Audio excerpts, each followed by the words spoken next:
Back in May 2019, we saw what will go down as one of the most iconic shots in the history of the NBA as Kawhi Leonard's buzzer-beating attempt bounced on the rim 4 times before finally dropping in what proved to be a crucial Game 7 win on the Toronto Raptors' route to their first ever franchise championship. We've all seen the shot, we've all seen the game, but do you know how and why that shot went in? I'm Mo, you're watching Hoop Genius, and hit that subscribe button because we're about to dive into the action, break down the film, and of course, get buckets.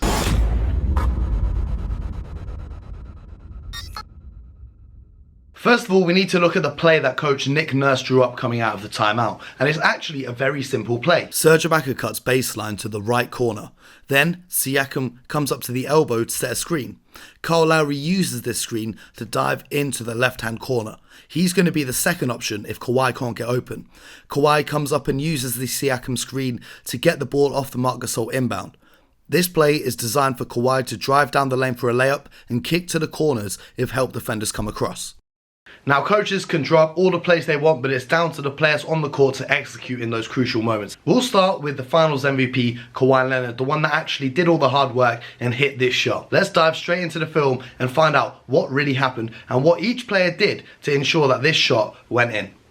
As we said earlier, the play is designed for Kawhi to capture the ball at the very top of the three-point line, and I want to highlight what he does here. As you can see, he's got Ben Simmons on him, a tall guard who's great at defending. He puts his shoulder into him and really creates that separation to get that space on the ball. When you're a young basketball player growing up, you're taught that when you catch the ball, you automatically square up to the hoop and get into your triple threat position. But it's interesting to me what Kawhi Leonard did in this situation. If he had squared up, then Ben Simmons would have been able to get onto his right hand and force him into that defense of Embiid and Harris that were waiting. So instead, Kawhi pivots the other direction and heads towards his dominant right hand. Now, we said earlier this play was designed for Kawhi to get a layup or kick the ball to the corners, but this isn't quite what happened. Joel Embiid comes across to double team on Kawhi Leonard.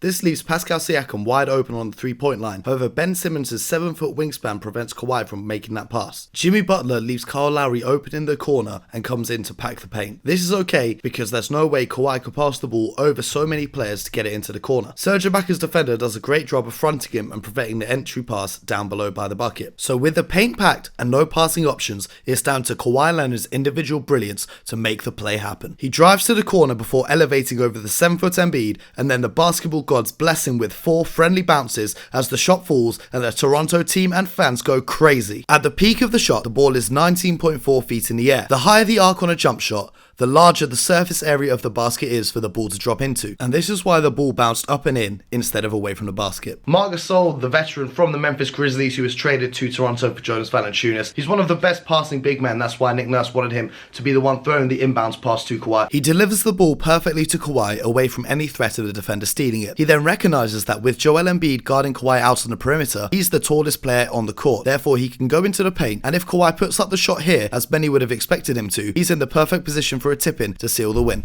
Serge Ibaka, who's been around in the league for a number of years, known for his perimeter shooting and his shot blocking, read this play very well. Now, the play was drawn up for Ibaka to be a spot-up shooter in the corner, but as soon as he saw Kawhi turning to the right and heading in his direction, he immediately made his way to the paint in order to move his defender away from the corner. He knew Kawhi likes to shoot from this spot, and that comes down to team chemistry and basketball IQ. Pascal Siakam was the most improved player last season, and he played a crucial role in this play. The solid screen he set for Kyle Lowry confused Embiid and Butler so that they were a step slow when he set a second screen to get Kawhi open. Next up, we'll take a look at Toronto's Kyle Lowry, a player who's been criticised quite a fair bit over his career. If you listen to our podcast, you probably know what I'm talking about. But you know, he was desperate to redeem himself and saw this opportunity to win. So let's see what he did. He was shooting 4 from 13 and 1 from 7 from downtown, so he made his cut to the corner and he just stayed there because sometimes, especially when you have a reputation of bottling things, it's better to do nothing.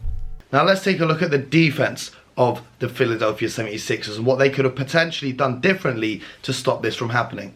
Whoever's guarding the inbounds pass needs to make life harder for Marc Gasol to get the ball in play. Personally, I would have gone with Embiid here as he's got a much bigger wingspan and frame, so he could have disrupted the pass. Jimmy miscommunicated on the screen, and if Siakam was guarded by Harris instead of Embiid, potentially Tobias could have used his quickness to recover faster than Embiid did. Joel did do a good job forcing Kawhi to the sideline, otherwise he would have been able to split in between the two defenders. When he went to contest Kawhi's shot, Joel came to a jump stop first before elevating to try and block the shot. This meant that his momentum was going downwards whilst Kawhi was elevating up. Your second jump, unless you're Zion Williamson, is never as high as your first, so had he not come to this jump stop, he'd have had a better chance of contesting the shot and forcing a miss. If Philly had managed to make any of these adjustments or even slightly alter the shot by a millimeter, that could have been the difference between the ball bouncing in and the ball bouncing out. Of course, there are other factors such as the rotation of spin on the ball or the amount of sweat on Kawhi's hands, but I guess we'll never know. The shot went down and the rest was history. I hope you guys enjoyed the video in this breakdown. Make sure you hit the subscribe button and let me know which other moments from NBA history you want to see broken down in a similar way to this one.